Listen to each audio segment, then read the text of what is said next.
Thank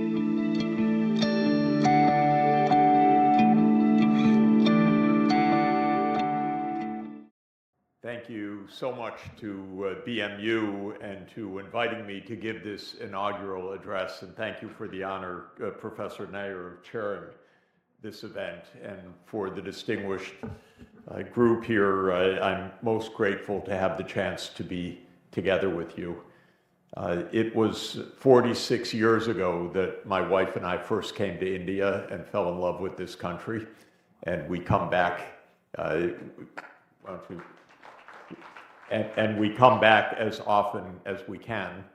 And it was 31 years ago that we stood in the lobby here of the ICC and met my dear colleague, Dr. Nirupam Bajpai, with whom I've been working closely on Indian issues for the last 31 years, and for the next 31 years, we're counting on it. So it's really wonderful to be in this venue as well. And it was nice to hear also in the introduction the reference to Gunnar Myrdal's Asian drama and Professor Nair's commentaries on it, because in 1979, as grad students backpacking around India with an all India Air pass, so any place you could get a seat, you could get a flight. And we spent many, many weeks crisscrossing the country. I had Asian drama in my backpack, a big, thick book. Like so many fascinating, big, thick books, it was all wrong, but it was fascinating. It was, in my view, of course, it was a backward-looking account, very pessimistic about Asia. It was a pessimistic account, broadly speaking, at the moment that Asia was in the beginnings of a fundamental transformation that would bring us to where we are today and to my talk. It's very hard in our field not to be backward looking, by the way. The goal is to understand and not only anticipate, but to help shape. But the overwhelming tendency is to predict from the past in a kind of naive extrapolation. It was once thought India had its Hindu growth rate. It was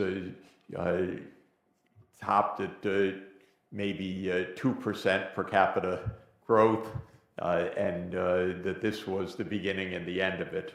And many explanations were given for that. And similarly, explanations were given in the past for why China would not develop, or why Japan would not develop, or why almost any other region of the world other than the author's particular region would not develop. Max Weber could not imagine outside of the Protestant world the kind of economic dynamism that has come. And I think if there's one overarching truth that has been the case for the last 75 years, it is that we are, broadly speaking, with all of the noise and uncertainties and exceptions, in a world of convergence in economy and in technology. And this is the most fundamental aspect of the world for the last 75 years.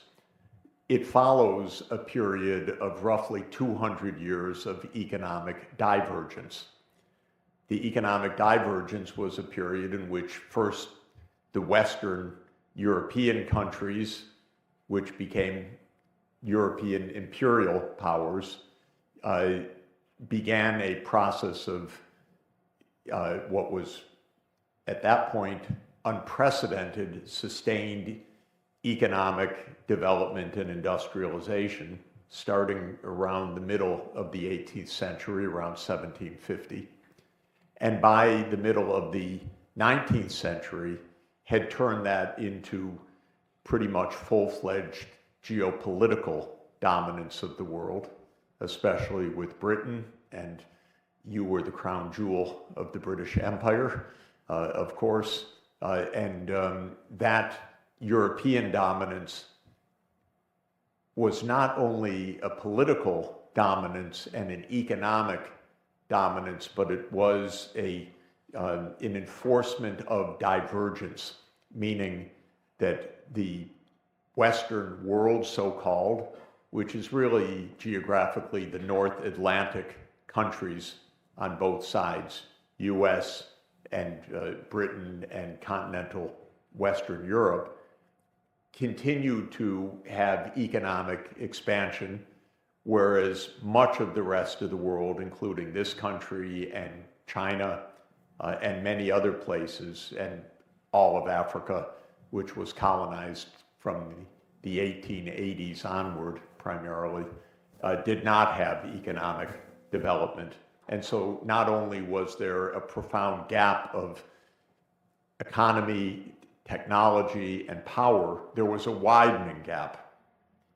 And that process, which we summarize as economic divergence, lasted pretty much until the middle of the 20th century. It ended in two European civil wars, the World War I and World War II, and the chaos economically in between with the Great Depression. By the end of that period, India had its independence. China had de facto its independence because Japan had been defeated, and China was now a sovereign country really for the first time in the previous century. And most of Asia and Africa would gain independence sometime from the late 1940s to the late 1970s.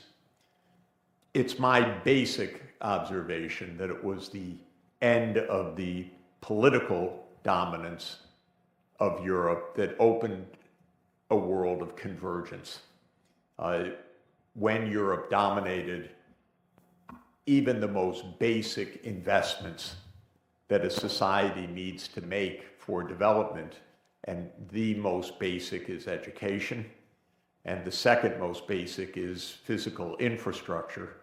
Both of these were essentially blocked by the imperial powers.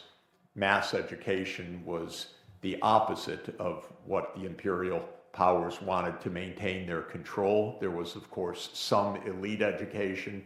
There was a smidgen of education for a larger group, but education was the very bottom of the list of imperial targets. And when it came to infrastructure, which the British built a lot here, it was infrastructure for specific agricultural or mining or industrial processes, not for economy-wide development. And it was the end of that imperial era that opened up the path to economic convergence. In my view, we've been in that era of economic convergence since the 1950s, although it's very uneven across countries. The first countries to really experience economic takeoff after World War II were in East Asia, and to an important extent under a US security tutelage. Then came China, which modeled its development after 1978 on Japan and on the Japan-like successes of Taiwan, Hong Kong, and Singapore, the Asian tigers, so-called, and China began that process very much in that model, starting in 1980 with Deng Xiaoping's reforms. And India began, of course, many fundamental processes of convergence already with independence in the 1950s and 60s, but the bigger takeoff started in the 1990s because of the long delay of basic economic reform measures. broadly speaking, and I'll just say this very quickly and parenthetically, what have we learned about convergent or catching up growth? It is that it is a mixed set of institutions. Anyone who says it's a market activity alone is silly and naive and has read far too many economics textbooks. Anyone who says it's state-led alone clearly hasn't read books in the last 40 years because they misinterpret. Economic catching up turned out to be, not surprisingly, a mix of public and private institutions, a mix of basic market forces and individual entrepreneurship, which also played a role, a balance of institutions which ensured broad-based education, but at the same time the ability of some people to get very rich and to develop large, powerful enterprises that could transform their economic sectors. So there was no simple blueprint, no extreme argument. It's become fascinating to me over my career how the most interesting books, which are wrong, as I said, almost all interesting books are wrong in a fundamental way. They're typically interesting because they stake out an extreme position and then they follow the extreme position to its logical conclusion. It's only the market economy. It's only state leadership. It's only entrepreneurship. You can name it's the only. And then it's a fascinating read and everybody argues over it. But the fact of the matter is that economic development is a very broad-based process institutionally, and it requires a mixed set of institutions. In my later life, I've come to love the philosopher Aristotle, who in the Western tradition, in my view, is the most important philosopher of our history. And his basic point on almost everything was there's a middle argument which is right, and mixed institutions rather than extreme forms are typically the most successful and the most stable over time. So just to say that this age of convergence was made possible by the end of the structures of imperial dominance. Those came about, it's sad to say, it's really, I think, truthful to say, not mainly because of Mahatma Gandhi's campaigns for independence, although he and all his heroic generation made that possible, but because of the suicide of Europe over the course of 30 years, which destroyed Europe and destroyed the bad side also, which was its imperial rule. It obviously did not destroy the hubris, by the way. That is alive and well in Washington, and I'll come to that in a moment. But it did destroy the reality of a world dominated by the West or the North Atlantic region. And again, the process of economic convergence is pretty basic and very powerful. And this, I think, is also worth underscoring. Why did Asia start to grow so fast? In one sense, it's not so hard to find the formula. What was the great breakthrough in Europe in the 18th and 19th centuries? It was mass literacy, technology, and the ability to deploy that financially, both through markets and through public investments. That was the key. And where was Asia and Africa and almost all of the again, I'm going to say Western world, but that's always in quotation marks because it's a meaningless word other than North Atlantic or some specific connotation. But where was the world in 1950? Almost all of the literacy was concentrated in a few places, especially in the North Atlantic region. Almost all of the science and technology was concentrated in those places. This was by design to an important extent because of more than 100 years of imperial power that had kept it that way. But once the imperial power broke, the diffusion of basic knowledge, the implementation of mass education, the spread of literacy, the training of senior scientists and technologists started to proceed apace. And that's why economic convergence occurs, because that flow is natural. Knowledge flows. Every child in any place in the world can become educated, can become literate. I would say every community can produce scientists and technologists no matter where they are in the world if there's a public investment in a public school and so forth. And that was blocked until 1950, and the imbalance of knowledge, literacy, education, science, R&D, and so forth was so vast in 1950 that it meant that there was actually a flood of technological capacity and a rebalancing of literacy and schooling that occurred after that. And that's the fundamental driver of the 75 years of convergence since then. And at every stage of my career, which started in 1980, I bet on the convergence. And at every stage, that bet has been right. One of my typically well-timed books was in 1997.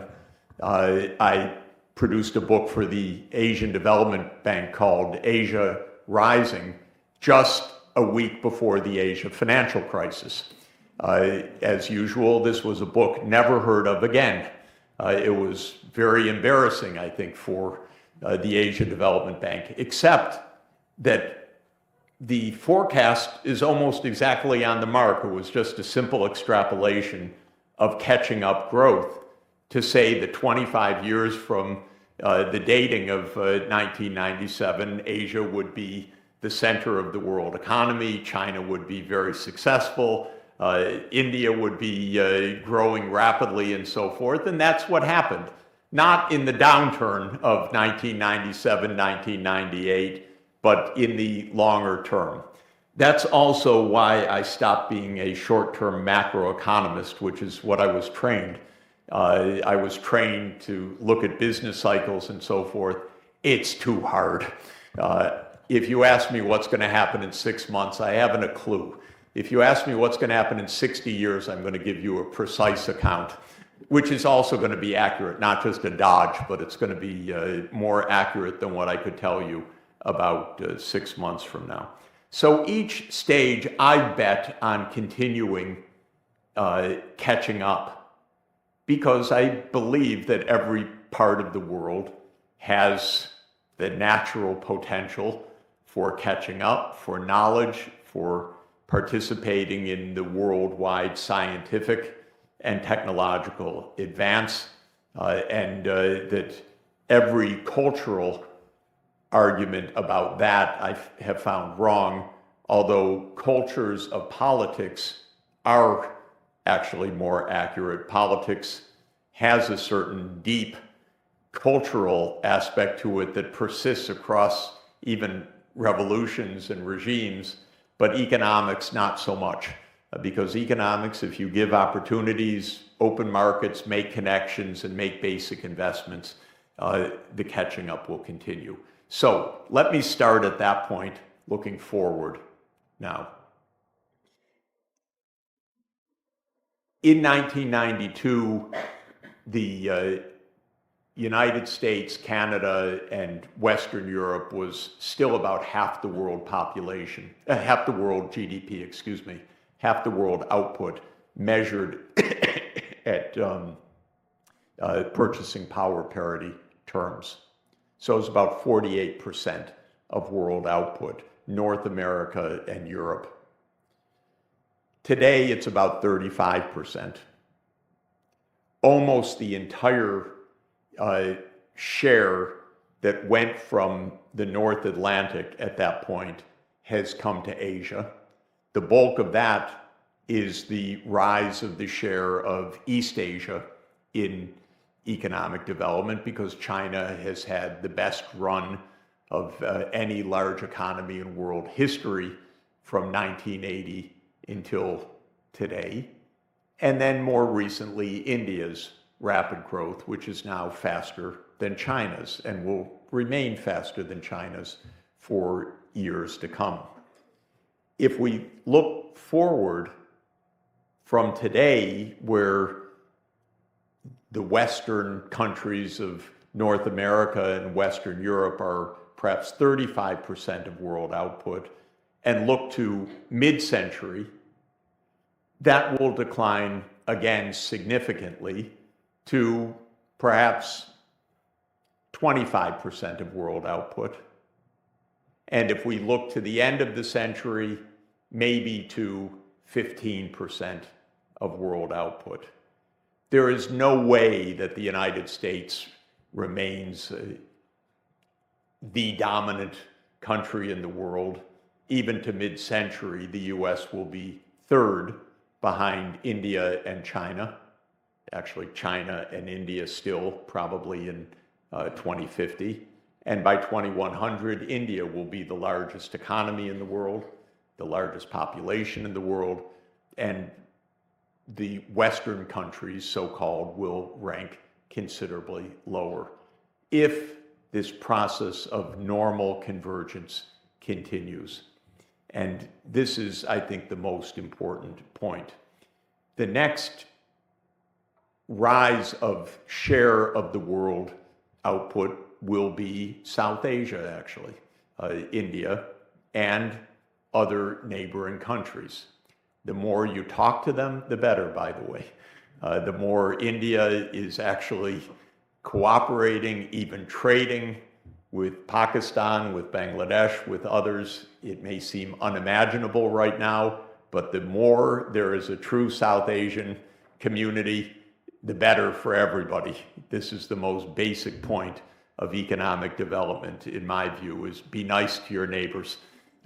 Something I'm trying to help Washington understand as well, because we're not being nice at all right now.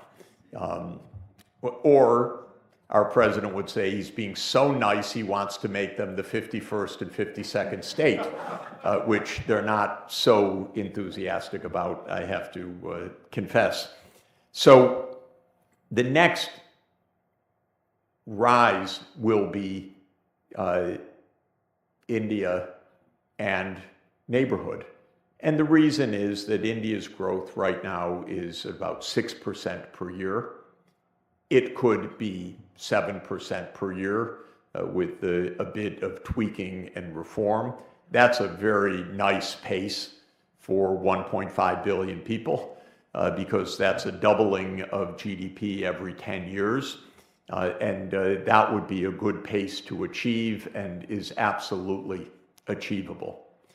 If we look ahead the next 30 to 50 to 75 years, the next big shift in the world is not what anyone's talking about, but it's going to happen, and that is Africa, which plays almost no discernible role in the world economy right now, other than as a provider to a modest extent of some mineral commodities, will become a major part of the world economy.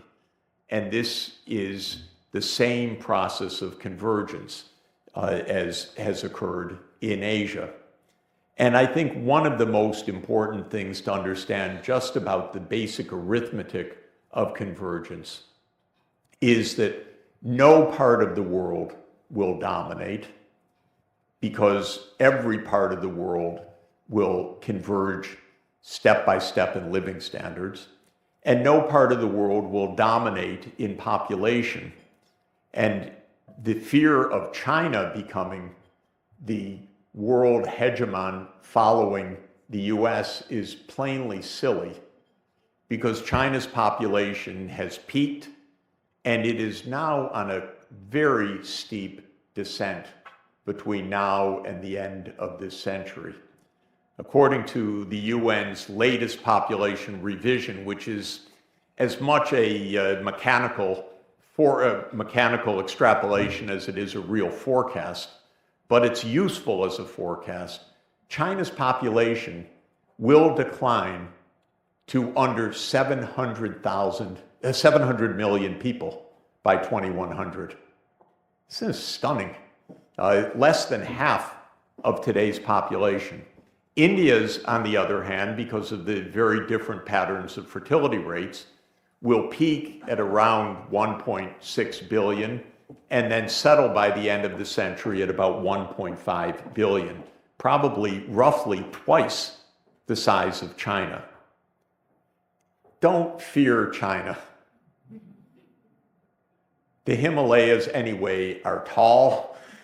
It's a big barrier, but also you're going to be twice their size. Don't be mean to them, but don't fear them either.